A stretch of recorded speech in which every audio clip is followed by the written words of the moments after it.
Squirrels! So hello, and welcome to another Legend of Runeterra video. My name is Chris, and today we are talking about some design decisions that were made that have had maybe some consequences. We're going to do this by looking at two Reddit posts that I thought were quite interesting. I thought I would share with you. Now, if you want to read these Reddit posts in full, because we won't be doing that today, then they are in the description, so go ahead by all means. But this was the first one by Lariat. Why is Demacia the playing fair region but has gotten so little tools to force the opponent to do the same? So when they talk about playing fair, I think there's a couple things that come to mind for me. They mentioned things like no evasive keywords like elusive, overwhelm, and fearsome. I also think about cards like Stony Suppressor that force both players to do something as being a playing fair type thing. And they go into a bunch of things that Demacia could have but doesn't. For instance, would it not make sense to have a deny effect in Demacia because they're the region that, is against magic? Would that not make sense? I guess from a lore perspective, it kind of does make sense, right? Why is there no spell shield other than a Rika in Demacia? When their units are meant to have, this thing that their armor deflects magic. I don't know the full lore, but, something like that. Why does Demacia not have these things that it would seem are quite, from a lore perspective, even, quite obvious and quite something that could, make Demacia perhaps more interesting if they did have more of these different kind of key elements to them. And there's a bunch of cool design ideas in here, some at the bottom from the comments as well, like maybe Demacia could use the attack token as a resource for cards and things like that. Some really cool ideas. I would check out this post. There's a reason it's got awards and all these upvotes because it's a very interesting post that you might want to read through. But we're not going to focus too much on the minute details because there's another post as well that we need to talk about. And that is this post by A Lonely Camille, which is about the state of Freljord. But we're not going to talk about the post because instead we're going to talk about a comment, if I can find it. And it's this by Yeet Yeet Mekurit, which is the state of Freljord. The devs took away their control win cons in the last set and didn't give them any new cards in this set. They're talking, I think, about the Watcher there. That would make sense. This is why expansion splitting is bad for the game. Freljord, Targon, Demacia, and Ionia all have cards that are meant to be played alongside the Beyond the Bandlewood cards. They just weren't released together. Every expansion is only a fraction of a set. Instead of releasing complete sets in a 2 to 3 month. Now this is slightly wrong because if they did this, it would actually be in probably a more like a 4 to 5 month type cadence rather than 2 to 3, but either way, the devs decided just to split up sets and stretch them out, asserting that this is better for player retention. Instead, this is called ineffective balancing. Almost every set we see a need to revert old knee-jerk reaction changes that were made to cards overpawning in an incomplete card pool. This I don't quite agree with. It actually doesn't happen that often, that things get reverted, and often the nerfs that do get reverted are actually from a very long time ago, and that's because just the overall power level of the game has gotten to a point where those old nerfs, are now insignificant. Where cards like Karma got nerfed, like just after Rising Tides came out. We are a long way past that. Okay, we're so far past that at this point that you can this. I don't think is quite true, but there has been ineffective balancing, and I can understand the point that they're always worrying about what's coming out because a set isn't complete. For instance, if they release the set together, they can pretty much clearly identify what problems there's going to be in a set. Whereas for something like, Shurima, when Shurima was bad at the start, they kind of held off a bit on buffing it, I think, because they knew that cards like Merciless Hunter were coming out and that Shurima would probably end up being pretty good.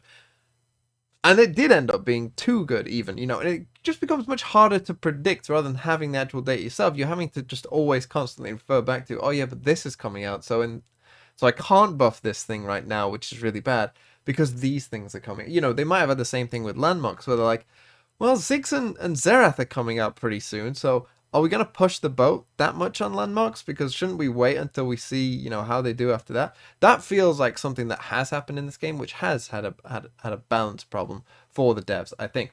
Rapid meta stagnation, which happened immediately after the Jace drop, and pseudo rotation, the regions I mentioned above, only see niche play or are in a single deck, ever since the process was implemented for the Targon block. And this is what I really wanted to talk about, this idea of splitting up the expansions and whether that was a good idea or not. And based off this post and what I've probably just been saying, you can understand that my general take would be that this hasn't been that great of an idea. But that's not my full explanation of what's going on here. Because I think that the main reason this hasn't been that successful is because a new region is coming out, and doing this splitting up of the set whilst a new region is coming out hasn't worked that well. You know, we look at it with Targon. Targon came out very weak because it had such a small number of cards. And then by the end of Targon, though, it was the strongest region in the game. And we saw the exact same thing with Shurima. Shurima came out very weak, very limited number of cards, and then ended up as the strongest region. Now, Bandle City, whether that's because they sort of saw what the other two were doing and kind of went, well, maybe this first set we need to push it a bit more, or because of the dual region aspect of some of the cards, you know, helps them be more flexible and just more powerful in general. That two things combined, I think, has probably led to where Bandle City is the strongest region in the game straight out of the block, and is also a problem. You know, they haven't got that first set right. They haven't found the right, you know, level for that first set of cards when a new region is coming out. They just haven't been able to do that for whatever reason. But this can become better, and I think it will become better, because whilst it hasn't been successful, and I think if I was like on Riot's team now and I could go back in time, I probably would have said, let's release the regions as full sets. Let's bring out the region as a full set, because obviously most of the cards have to come out as full sets. But once all the regions are out, then we can move to this cycle where we can give equal amount of cards to all of the different regions and give each region something to do in each of the expansions. That I think is very important, because what we've seen is, as this post is mentioning here, the regional balance of regions has been all over the place ever since they went to this system. You know, the regions will be really bad, like Ionia was, for instance, midway through Shurima, and then Aurelia comes out, and all of a sudden it's like the second strongest region in the game. That has happened a lot, where a new champion will come out, and if that new champion is strong with strong supporting cards, boom, you're now one of the best regions. Even if it's just for a couple decks, you're still one of the most played regions. That seems to have happened a lot, where regions will just jump around based on what new powerful thing has come out the latest. That tends to happen a lot, and that's not a great place to be, because ideally, obviously, you'd have just everything kind of be equal all the time, and you can play whatever you want, you know, maybe with small little spikes when things come up. But what we've seen is massive spikes. You know, we've seen worst region to best region, you know, happening quite often based off just a small pool of cards coming out that perhaps are all really strong. But as I mentioned, this could be fixed in the future. Now that we've got all 10 regions, once this Bandle City expansion cycle is complete and done, then the next expansion cycle obviously doesn't need to introduce any more regions, and now you can start giving equal amount of cards to all of the different regions. What we'll probably get, I would guess, is probably like 10 champions in the first big expansion of it. You know, there'll be one for each region. I think that would make sense, and then maybe a 5 and 5 in the two smaller ones.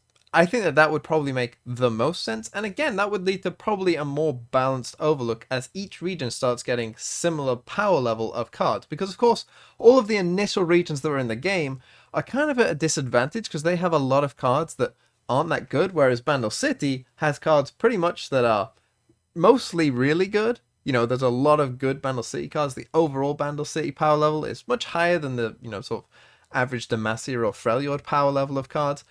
And so that is a big disadvantage for those old regions. But I think by the time that, you know, we get to that point where they're releasing equal amount of cards for all the regions, that this will hopefully fix itself and will end up becoming a good idea and help the game stay fresh and help regional balance stay the same, rather than be what it has been at this point where, you know, it's a very complicated mess. But that's just my opinion. I'd love to know what you guys think in the comments down below, so please let me know. And with that said, thank you so much for watching and have a really nice day.